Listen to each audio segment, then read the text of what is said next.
ஓம் பங்காரு அடிகளே ஓம். ஓம் சக்தி. சக்தியில் அனைவருக்கும் என்னுடைய அன்பான வணக்கம். சக்தியில் ஈரோடு குருபீடத்தை பற்றி பேசலாங்களா? சக்தியில் இந்த ஈரோடு குருபீடமானது அம்மாவின் உத்தரவுப்படி 23/6/2022 அன்று சுப வேளையில் கால்குல விழா செய்யப்பட்டு இந்த கட்டட திருப்பணியானது தொடங்கியது. சக்தியில் இப்பொழுது இந்த கட்டிடமானது கிட்டத்தட்ட முடியும் தருவாயில் இருக்கின்றது. இன்னும் சில பல வேலைகள் பாக்கி இருக்கின்றது. இதே நிலையில் இந்த குருபீடத்தை பற்றி அம்மா அவர்கள் சொன்ன அருள்வாக்கிலே உங்களிடத்தில் பகிர்ந்து கொள்கின்றேன். குரு பார்க்க கோடி குற்றங்கள் நீங்கும், குருபீடத்தை பார்த்தாலே உன் பாவங்கள் தீரும், தொட்டு வணங்கினால் மரணமில்லா பெருவாழ்வு உனக்கு உண்டாகும். இங்கு நான் காஞ்சி காமாட்சியாகவும் மதுரை மீனாட்சியாகவும் காசி விசாலாட்சியாகவும் அமர்ந்திருக்கின்றேன். உனக்கு என்ன வேணுமோ கேட்டு வாங்கிட்டு போ, இல்லை என்பது இங்கு இல்லை. அடுத்த அம்மா சொன்னாங்க, குருவிற்கு கோவில் கட்டு, கோவில் மீது கோபுரம் கட்டு, கோபுரத்தின் மீது கலசத்தை வை, கலசத்தின் மீது உன்னை தூக்கி வைக்கின்றேன். எப்படிங்க? குருவிற்கு கோவில் கட்டு, கோவிலின் மீது கோபுரம் கட்டு, கோபுரத்தின் மீது கலசத்தை வை, கலசத்தின் மீது உன்னை தூக்கி வைக்கின்றேன்.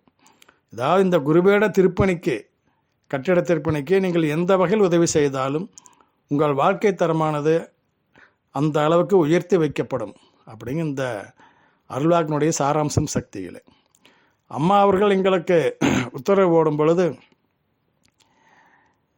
யாருடைய தேவையும் தேவையில்லை, நீங்களே போய் இதை செய்யுங்கள், எல்லாவற்றையும் நான் பார்த்து கொள்கின்றேன் என்று அம்மா அவர்கள் எங்களுக்கு வாக்கு கொடுத்தார்கள். அதே போன்று 60வது நாள் நான் அங்கு வந்து விடுவேன் என்றும் அம்மா சொன்னார்கள். அதே மாதிரி நாங்கள் பூமி பூஜை போட்ட 60வது நாள் அம்மா அவர்கள் உடுமலைப்பேட்டை சக்திபீட கும்பாபிஷேகத்தை முடித்துவிட்டு மாலை 4 மணி அளவில் ஈரோடு குருபீடத்திற்கு வருகை தந்தார்கள். சக்தியில் இதெல்லாம் மறக்க முடியாத நிகழ்வுகள். அந்த அம்மா அவர்கள் என்ன சொன்னாங்க, எல்லாம் நன்றாக இருக்கின்றது, விரைவில் முடியுங்கள், விரைவில் கும்பாபிஷேகத்தை நான் நடத்தி தருகிறேன் அப்படின்னு அம்மா சொன்னாங்க. அதே மாதிரி இங்கே தொடர்ந்து வேலைகள் நடந்து கொண்டிருக்கின்றது. இந்த குருபீடத்தின் சிறப்புகளை பற்றி அம்மா சொன்னபடியே எப்படியெல்லாம் நடந்து கொண்டிருக்கின்றது, எப்படியெல்லாம் பக்தர்களுக்கு அருள்பாலிக்கின்றார்கள் என்கின்ற சில விஷயங்கள் உங்களுடன் பகிர்ந்து கொள்கின்றேன். சக்திகளே, காரைக்குடியைச் சேர்ந்த பக்தர் ஒருவர் தன் மனைவியோடு வந்திருந்தார். அவருடைய மனைவியின் துணையோடு அவர் படிக்கட்டில் மெல்ல மெல்ல ஏறி கருவறைக்கு சென்றார். இந்த குருபீடமானது 2 நிலைகளை கொண்டது. தரைத்தளம், முதல் தளம். முதல் தளத்தில்தான் கருவறை நிறுவப்பட்டிருக்கின்றது. அதன் மீது கோபுரம், இப்படி அமைப்புகள் இருக்கின்ற. சக்திகளே, இந்த தட்டு தடுமாறி மனைவியின் உதவியோடு அவர் கருவறை சென்று தரிசனம் செய்துவிட்டு திரும்பி வந்து எங்களிடம் வந்து பிரசாதம் வாங்கி கொண்டு சென்றார். எதுவும் கூறவில்லை. 1 மாதம் கழித்து அவர் மீண்டும் கணவன் மனைவியும் வந்தார்கள். ஆட்டோவை விட்டு இறங்கியவுடன் அவர் மனைவின் துணை இல்லாமல் அவர் தனியாக டக்குன்னு நடந்து மேலே போனாருங்க படிக்கட்டில். தரிசனம் பண்ணிவிட்டு கீழே வந்து எங்களோடு அவர் பேசினார். நான் கடந்த முறை வந்த பொழுது என் மனைவியின் துணையோடு தான் படிக்கட்டில் ஏறினேன். காரணம், 7-8 மாதங்களுக்கு முன்பாக ஒரு பைக் ஆக்சிடெண்ட்டில் என்னுடைய உடம்பில் 4-5 இடங்களில் எலும்பு முறிவு ஏற்பட்டு பிறகு வைத்தியம் பண்ணி எல்லாம் சரி பண்ணி போல்ட்டு நட்டெல்லாம் பொருத்தி இப்போ நடக்கிற மாதிரி பண்ணி விட்டாங்க. ஆனால் என்னோட இடுப்பில் வலி உண்டாகி அதனை பாடாய்ப்படுத்தியது. நானும் பல டாக்டரிடம் காண்பித்தும் யாரும் அதை குணமாக்கவில்லை. அம்மாவை வேண்டிக் கொண்டு அழுதுவாறு இருந்தேன். ஈரோடு குருபீடத்தை பற்றி கேள்விப்பட்டு இங்கு வந்து தரிசனம் செய்து இந்த இடுப்பு வலி குணமாக வேண்டும் என்று வேண்டுதல் வைத்துவிட்டு சென்றேன். அன்று இரவே என்னுடைய இடுப்பு வலி மாயமாக மறைந்துவிட்டது. நான் மிகவும் மகிழ்ச்சி அடைந்தேன். இப்படிப்பட்ட இந்த கருணை தெய்வத்திற்கு, இந்த கட்டிட திருப்பணிக்கு ஏதாவது கண்டிப்பாக உதவி செய்ய வேண்டும் என்ற எண்ணத்தில் அதற்கு பணம் சேர்ப்பதற்குத்தான் எனக்கு காலதாமதமாகிவிட்டது.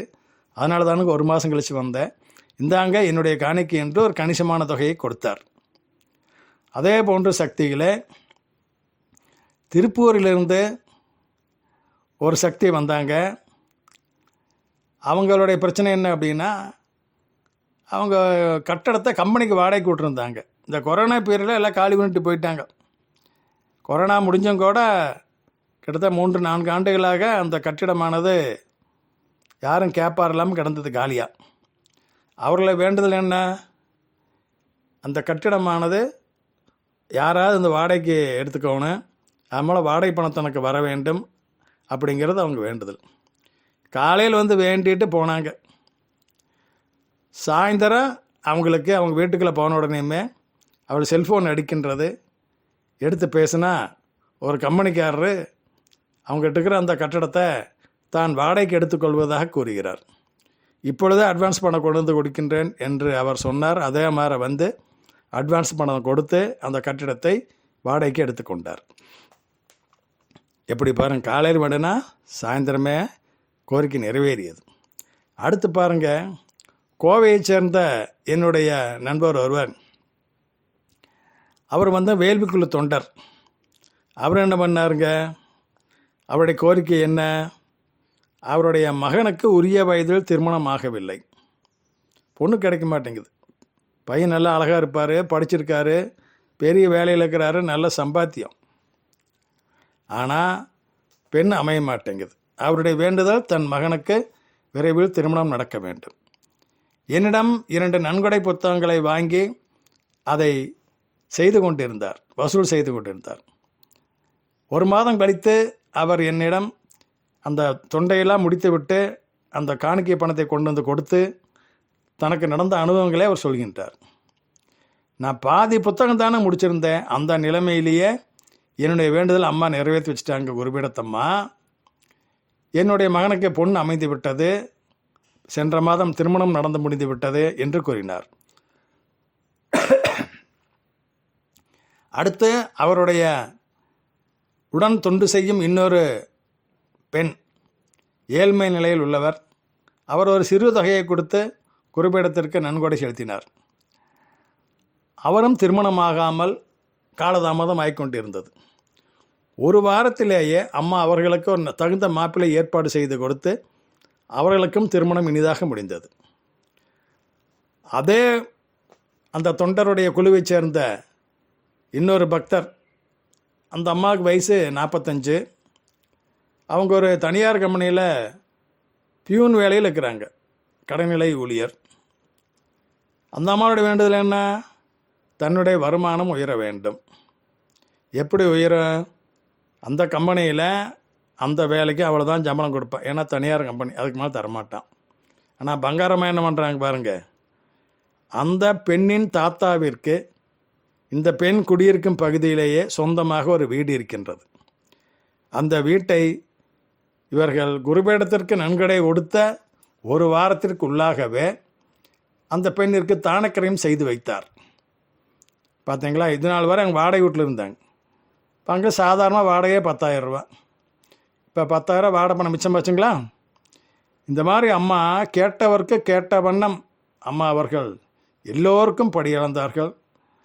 எல்லோருடைய கோரிக்கைகளும் உடனடியாக நிறைவேற்றி வைத்தார்கள் சக்திகளை.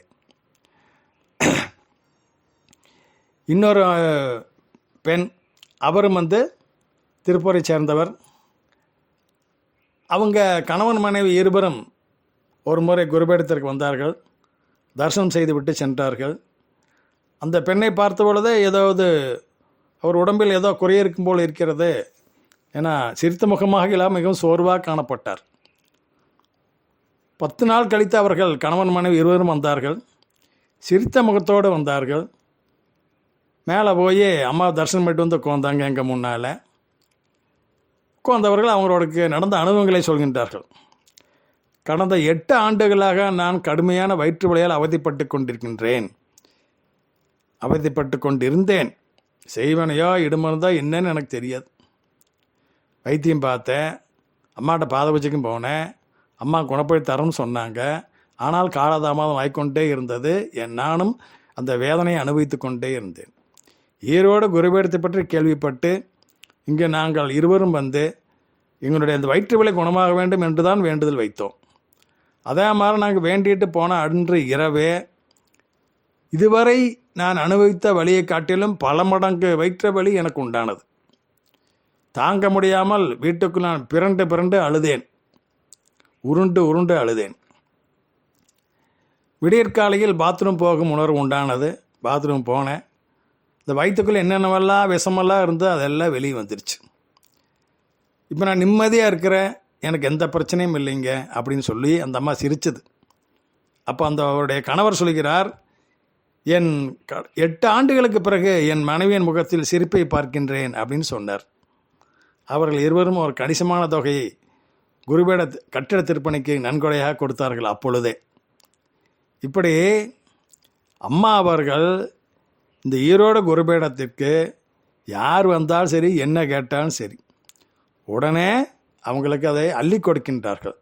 அதனால் பக்தர்கள், தொண்டர்கள், பொதுமக்கள் அனைவரும் இந்த குருபீடத்திற்கு குடும்பத்தோடு திரளாக வந்து அன்னையின் அருளை பெறுமாறு அன்புடன் கேட்டுக்கொண்டேன் சக்திகளே. மேலும் இந்த குருபீட திருப்பணியானது இன்னும் பாக்கி இருக்குது, இன்னும் முழுமையடையவில்லை. இன்னும் பல வேலைகள் பாக்கி இருக்கின்றது. அந்த பாக்கி வேலைகளையும் முடித்து, கட்டிட திருப்பணியை முடித்து கும்பாபிஷேகம் விரைவில் நடைபெற நீங்கள் அனைவரும் உங்களால் முடிந்த உதவியை செய்ய வேண்டும் என்று உங்களை அன்புடன் கேட்டுக்கொள்கின்றேன். ஏற்கனவே உதவி செய்தவர்களும் மீண்டும் இந்த பணியை நிறைவு செய்வதற்காக மீண்டும் நீங்கள் உதவி செய்யுமாறு உங்களை கரம் கூப்பி அன்புடன் வேண்டிக் கொள்கின்றேன் சக்திகளே. ஓம் பங்காரு அடிகளே ஓம்.